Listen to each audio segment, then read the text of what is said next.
स्वागत आहे तुमचं माझ्या व्हिडिओमध्ये।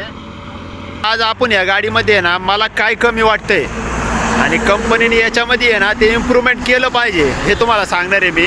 तर पहिला पॉईंट तुम्हाला सांगतो, ह्या गाडीमध्ये जे ब्रेक आहेत ना, ब्रेक हे असे आहेत ना, हे असं मोकळं वाटतं ह्या बाजूनी पण, ह्या बाजूनी पण बघा हे मोकळं वाटतं।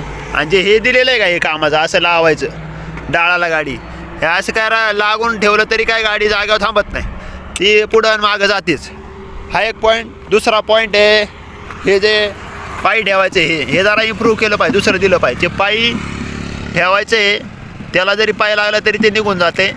दुसरा पॉईंट हा आहे की। तिसरा पॉईंट हा, हे जे दिलेलं आहे याच्यामध्ये आपण चार्जिंग करू शकतो फोन, पण चार्जिंग करायला फोन काढावा लागतो तवा, म्हणजे गाडी उभी असेल तरच करू शकतो। आणि दुसरी गोष्ट म्हणजे जे हे दिलेलं आहे ह्या बाजूने आणि त्या बाजूने हे मोकळं पाहिजे होतं, इथं चालूमध्ये फोन तरी ठेवू शकतो आपण। हा एक पॉईंट। आणि हा तिसरा, 1 2 3 चौथा पॉईंट हे पायी ठेवायचं। हे जे फुटरेस्ट आहे हे चालूमध्ये जर कुणी असेल मागं बसायला गेलेलं तर त्याला हे कधी कधी असं असेल तर खोलता येत नाही गाडीमध्ये असं लवकर। त्याच्यामध्ये कंपनीने नाही असं एक TVS गाडीला, ज्युपिटर गाडीला असं एक कोना येतो फक्त असा एवढा, तो कोना जरी दिला ना तेवढा तरी त्याला आपण पायी ठेवून असं सारू शकतो, तो एक पॉईंट।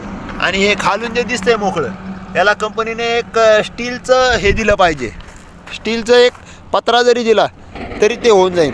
हे एवढे 5 पॉईंट मला गाडीत कमी वाटतात, तेवढे कंपनीने सुधारले पाहिजेत मला असं वाटतं। व्हिडिओ आवडला असेल तर लाईक करा, शेअर करा आणि सबस्क्राईब करायला विसरू नका। धन्यवाद।